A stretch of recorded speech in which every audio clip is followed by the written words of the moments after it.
मिलकर जितना कर्ज लिया है उससे दुगना कर्ज हमारे वर्तमान के प्रधानमंत्री जी ने लिया है। प्रेस जो है उस पर भी शिकंजा कसा जा रहा है। जो पत्रकार सरकार के खिलाफ बोलता है नौकरी से हाथ धोना पड़ता है। माननीय सभापति जी, मैं पहली बार बोल रहा हूँ, आप कहेंगे मैं बैठ जाऊंगा, मैं आपकी बात, मैं संवैधानिक मर्यादा का पालन करूंगा। कोविड में तैरती लाशें भी गंगा में हमने देखी है सर, और मजदूरों का हाल भी हमने देखा है। हम मरने के लिए पैदा नहीं हुए, जो चाहता है हमारी हत्या कर देता है।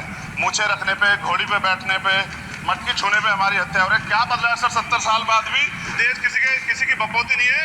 देश संविधान से चलता है सर, और संविधान से चलेगा। संविधान छेड़खानी बर्दाश्त नहीं की जाएगी सर। श्री चंद्रशेखर जी। माननीय सभापति जी, जय भीम। महामहिम राष्ट्रपति जी के अभिभाषण पर धन्यवाद प्रस्ताव पर बोलने को आपने मुझे अवसर दिया, इसके लिए मैं आपका आभारी हूँ। सभापति महोदय, सर्वप्रथम मैं बहुजन समाज में जन्मे सभी संतों, गुरुओं, महान पुरुषों को नमन करता हूँ, जिनमें माननीय काशीराम साहब को मैं याद भी करता हूँ आज के दिन पर। साथ साथ नगीना की महान जनता और भीम आर्मी और हमारी पार्टी आज़ाद समाज पार्टी काशीराम के साथियों का भी धन्यवाद करता हूँ। इसके बाद अपने कुल गुरु जगत गुरु सतगुरु रविदास जी महाराज को भी मैं नमन करता हूँ, जिन्होंने दुनिया को लगभग 600 साल पहले बेगमपुरा शहर के रूप में दुनिया का सबसे महान लोकतांत्रिक दर्शन दिया। अध्यक्ष महोदय, माननीय सभापति जी, 14 अगस्त 1947 को ये देश अंग्रेजों के अधीन था। सुविधाओं से वंचित और सम्मान से वंचित रह गई। उनको सम्मान देने के लिए और अंतिम व्यक्ति तक सुविधाएं पहुंचे, इसके लिए लोकतंत्र की व्यवस्था हुई। लेकिन आज़ादी के 70 साल बाद भी हम कहाँ खड़े हैं, इस पर ये चिंता का विषय है। मैं मानता हूँ कि सामाजिक न्याय तभी होगा माननीय सभापति जी, जब जातीय जनगणना पूरी होगी और जातीय जनगणना कराई जाएगी, और साथ साथ संख्या के आधार पर आरक्षण जो है वंचित वर्गों का बढ़ाया जाएगा। उसके साथ साथ जब राष्ट्रपति जी अभिभाषण पे बात रख रही थी तो उन्होंने शहरी और ग्रामीण क्षेत्रों के विकास की बात कही, और ये भी कहा कि दुनिया में सबसे उत्तम शहर हमारे यहाँ बने। लेकिन माननीय सभापति जी, 70% आबादी तो गाँव में निवास करती है, तो गाँव की आबादी के बारे में भी सोचना होगा कि उनका जीवन कैसे बदले। माननीय सभापति जी, उच्च शैक्षणिक संस्थानों में बहुजन समाज के जो छात्र हैं उनके साथ कास्ट एट्रोसिटी हो रही है, निरंतर उनकी हत्या हो रही है। साथ साथ जो सरकारी कर्मचारी हैं दफ्तरों में, उनके साथ भी जो SC ST OBC और मुस्लिम और अन्य धार्मिक अल्पसंख्यक उनके साथ भी माननीय सभापति जी जातिगत और धार्मिक जो है शोषण किया जा रहा है। इसलिए मेरी मांग भी है कि पुरानी पेंशन को भी अध्यक्ष जी बहाल किया जाए। जो कर्मचारी देश की सेवा में लगे हैं उनका भी सम्मान होना चाहिए। साथ साथ सभापति जी, भाजपा ने चुनावी लाभ के लिए सबका साथ सबका विकास के नारे दिए जो खोखले हैं, क्योंकि 10 साल में दलित, पिछड़े, आदिवासी, मुस्लिम और अन्य धार्मिक अल्पसंख्यक जो अत्याचार हुए हैं वो किससे छिपे हुए नहीं है। ये गलत है, ये बंद होना चाहिए। सभापति महोदय जी, महामहिम राष्ट्रपति जी के अभिभाषण में निजी क्षेत्रों में SC ST OBC को रिजर्वेशन देने का कोई उल्लेख नहीं हुआ है, जो कि आज चर्चा का विषय, क्योंकि 98% प्राइवेट सेक्टर है, 2% सरकारी सेक्टर है, तो 98% प्राइवेट सेक्टर में भी हमारी हिस्सेदारी की बात होनी चाहिए। माननीय सभापति जी, आशा कार्यकर्ताओं, आंगनबाड़ी वर्करों, भोजन माताओं के वेतन वृद्धि में भी कोई उल्लेख नहीं हुआ है, वो भी अभी नंगे, उन पर भी सोचना पड़ेगा।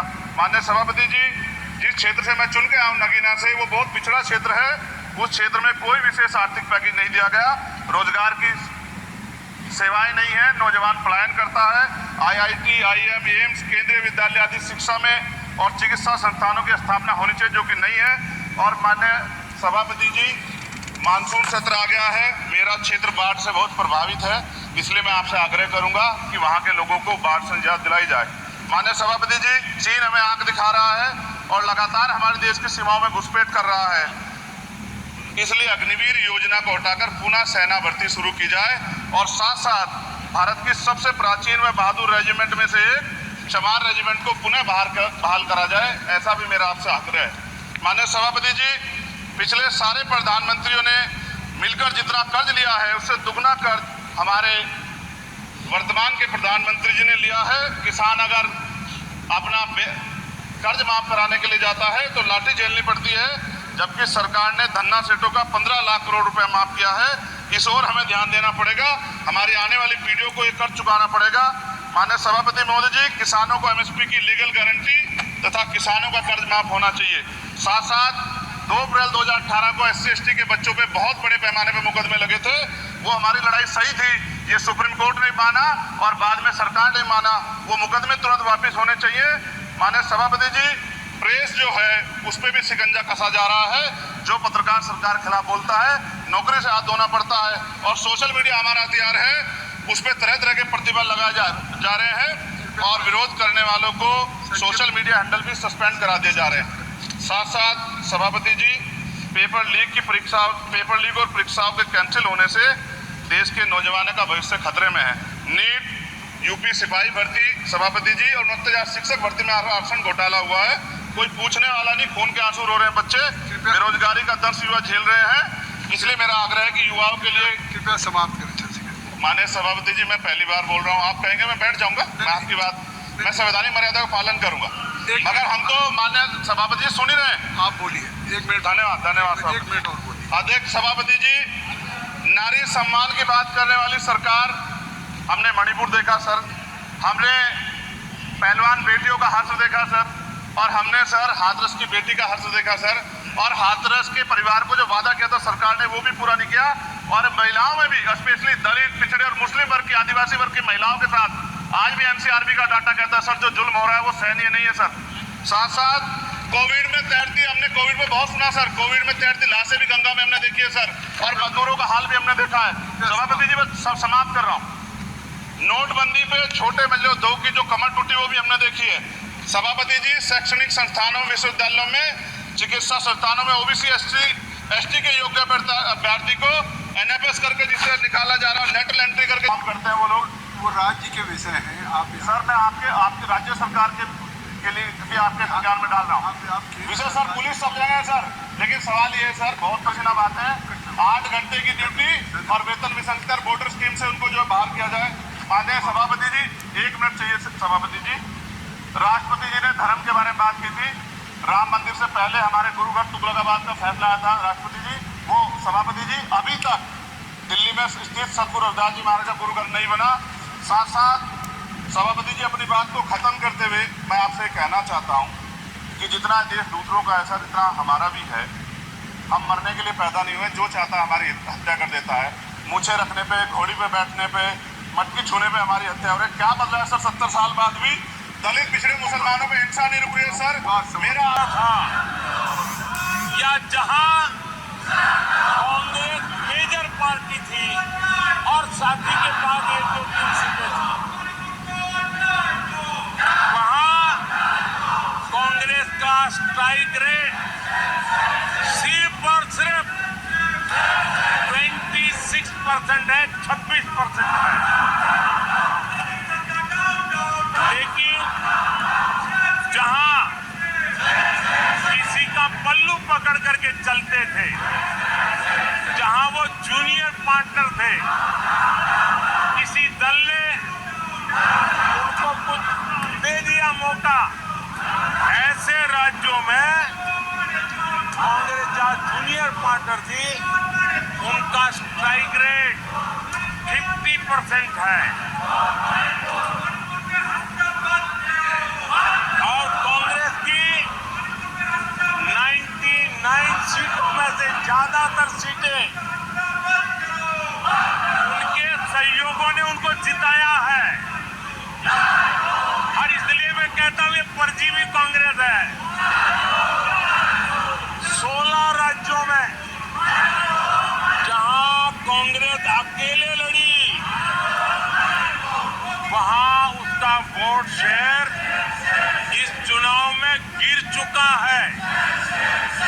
आदरणीय सभापति जी, गुजरात, छत्तीसगढ़ और मध्य प्रदेश, इन 3 राज्यों में जहां कांग्रेस अपने दम पर लड़ी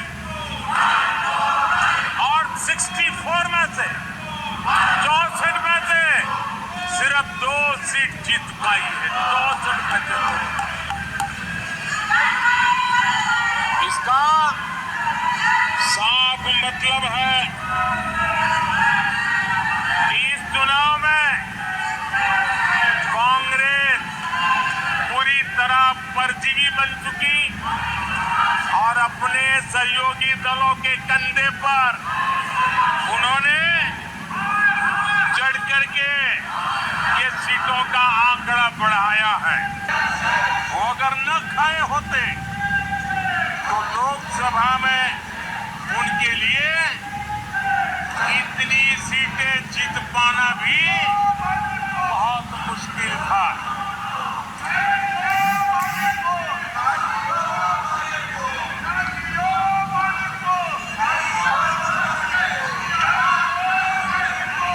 आदरणीय सभापति जी,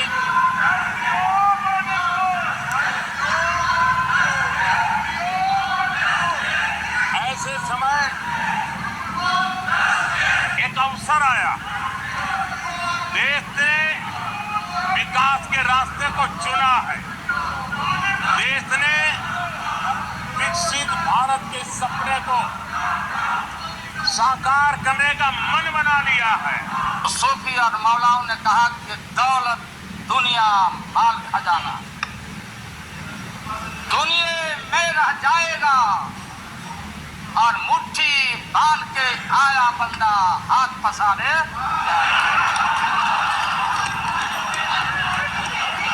जैसे जैसे